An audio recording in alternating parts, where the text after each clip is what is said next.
Hey there, toy collector friends and Transformers fans alike. Welcome back to the channel. I'm the Triple TC, that is the time traveling toy collector. And today in this video, we are looking at, once again, the next entry into the Autobots Stand 5-pack box set released as part of the Transformers Legacy United range. And today's entry is Trailbreaker. Now, as many of you will be aware from previous videos, I did not collect G1 foot soldiers back in the day.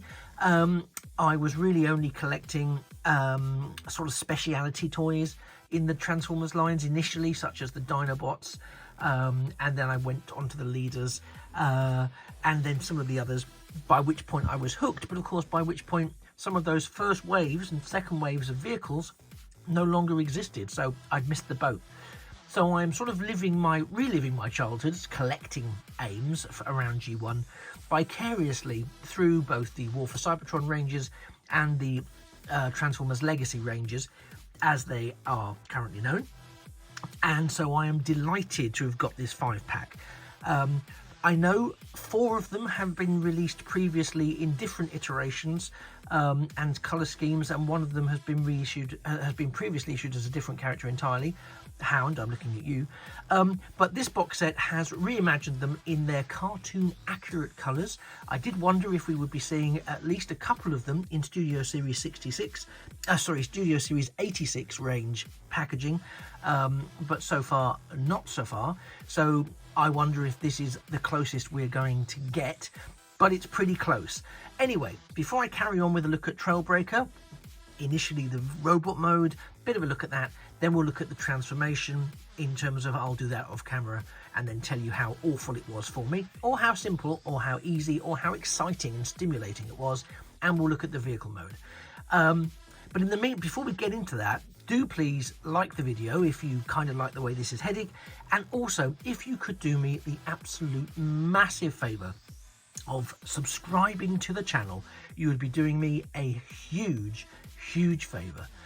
It's a small click for you, but a massive step forward for me, because I am trying to get to my next significant subscriber milestone, and your click, however small it may seem to you, makes a world of difference to me. Okay, and I really do mean that. I very much appreciate every single subscription, because also that does give me the motivation to carry on. Talking of carrying on, let's take a look at Trailbreaker. He is, of course, like they all have been so far, quite magnificent. And we will zoom in a little bit more in a moment, but I just want to take a little tour around the side. There is a little bit of gappiness there. You can see there is a backpack. This backpack is actually detachable, and we'll probably look at that in a second, and can be used as a shield, either on the side or in the hand. But I'm now thinking I do prefer it there, because it does sort of give him a bit more of heft in terms of his body. There's not a huge amount of open spaces at the back of the legs, a little bit, but that's mostly for transformation.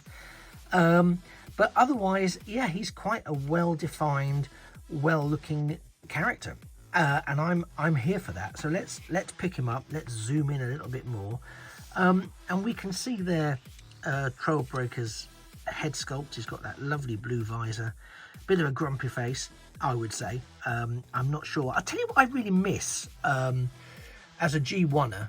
I'll tell you what I really miss from current, particularly current G1-esque figures, and that's the detailed bios and the tech specs. I know most collectors will have them from their G1 counterparts, but not everyone will. And I think it's a real shame we don't have that. I'm sure there's a website that presents them all. If there is, please drop it in the comments below. I'll be very grateful. But I just wish there was that, because you tend to get sort of a one-liner now on the individual boxes, but for these 5, there's nothing. So, you know, that's my moan. But you can see the lovely detailing and texture down the arms. We won't talk too much about the chest, because really, evidently, that's going to become part of the front of the vehicle. The legs are very nicely done. From the original toy, which I have seen, I don't obviously own it, as I've mentioned before, but I have seen, they were kind of spindly legs. And of course, we do have all the wonderful, see, double jointed knee there, all the wonderful articulation of the modern age, you know. And there's even sort of that mostly an infill there on the tilt for the ankles. So again, very poseable, very delightful figure in terms of its build quality. And he comes with this sort of accessory here, which I thought could be shoulder mounted, but I think I couldn't find anywhere to put it, but I haven't looked at the instructions for him yet. And both of these items here, again, I don't know what they are. I'm sure it would have told me on the tech specs, and I will find out in the fullness of time. But they do fold down. So let me just detach this so you can see what I'm talking about. So this ultimately, these fold down in here, you see, so you can tuck those away, and then you can put that back there. But also this does untab. We're not going to do it now. And you can that port can then go into his forearm or his shoulder, or he can hold it and use it as a shield, which is lovely. And there's a few Transformers around at the moment that offer that sort of facility. But I won't lie to you, I didn't really like the look of it. I don't think it didn't make a huge amount of sense. I do like the use of the blue, the light blue paint for the continuity of all of the windows that we're seeing here. But I really do like it when we're giving cartoon accuracy. I think it really does make a world of difference. So that's Trailbreaker in his robot form. If I'm being really picky, I don't like these wing things here. I mean, again, to be honest, it's a world away from the G1 Generation 1 iteration of these figures. They all are, where you'd be lucky to have any articulation, and there was a damn lot of parts forming and so on. So it's a small price to pay. But I just think if you're going to go all out and do some fantastic engineering, as I've seen already with the likes of Sunstreaker, for example, then there could have been something. I'm sure there could have been something here that would have enabled them to like fold these bits up. It just smacks of Ultra Magnus syndrome, which maybe is a thing on Cybertron, but for me it's a little bit irksome. But yeah, now I shall transform Trailbreaker off camera just to see what he's like in terms of his vehicle mode and give you some feedback. So don't touch that dial. Trailbreaker and I will be right back. And so here we have Trailbreaker, I can't even speak with excitement, Trailbreaker completely transformed into his alt mode, and as you can see, it's a very tidy alt mode indeed. Was it complex to transform him up? Not really. It was pretty straightforward, some very nice engineering. G1 would have learnt a lot. I think the detailing is lovely, it holds together really well. The back is possibly the worst element, as often is the case, but there is consistency with the windows here. The little Trailbreaker designs are on there. There is storage for hidden weapon on the top. It's the only place there's storage. I have looked, there's nowhere else to pop it. It does, again, apologies, on here it's not so easy. He does roll quite freely.